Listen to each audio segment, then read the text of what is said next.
Hello all welcome back to our YouTube channel. అందరూ ఎలా ఉన్నారు? బాగున్నారా? నేనైతే చాలా బాగున్నాను. మార్నింగ్ లేచేసి ఫ్రెష్ అప్ అయిపోయాము. ఫ్రెష్ అప్ అయిపోయిన తర్వాత అయితే ఎండలో కొన్ని పప్పు ఎండబెట్టమని చెప్పింది మమ్మీ. పప్పు అలాగే వెల్లుల్లి అయితే ఎండబెట్టేశాను అనమాట. తర్వాత అయితే ఫ్రెష్ అప్ అయిపోయాను. ఇంకా మమ్మీ బట్టలు ఉతికేస్తే నేనైతే బట్టలు జాడిచ్చేసి ఆరేసాను అనమాట. ఇంకా ఆరేసిన తర్వాత అయితే ఇంట్లోకి వచ్చేసి ఇంకా నేనైతే పొడులు ఊరు నుంచి పట్టుకొచ్చినాయి మొన్న ఉండే అనమాట. సో అవైతే డబ్బాలలో పోయలేదు, అలాగే కవర్లో తీసుకొచ్చినవి అలాగే ఉంచేసాము. సరే అని చెప్పేసి ఇవాళ తీసి డబ్బాలలో స్టోర్ చేద్దామని చెప్పేసి అన్ని డబ్బాలు కడిగి పెట్టిందనమాట మమ్మీ.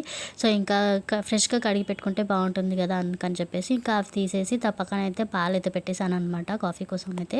ఇంకా పాలు మరిగే లోపు అయితే డబ్బాలో అయితే ఫిల్ చేసేసాను అనమాట. ఫ్రెష్గా ధనియాల పొడి అలాగే కొబ్బరి పొడి అనమాట.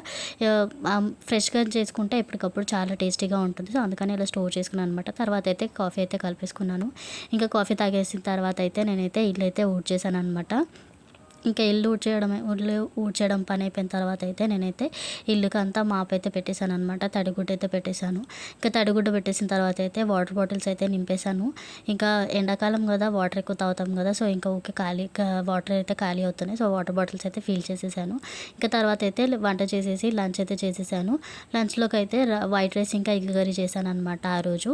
ఇంకా బెండకాయలు ఎందుకు పెట్టాను అని అంటే బెండకాయలు జిగురు రాకుండా ఉంటుంది. సో అందుకని చెప్పేసి సాయంత్రం కోసం అని చెప్పి మధ్యాహ్నమే ఎండలో అయితే ఆరబెట్టేశాను అనమాట, మంచిగా కడిగేసి. అంతే ఈ వీడియోకి బాయ్ మరి.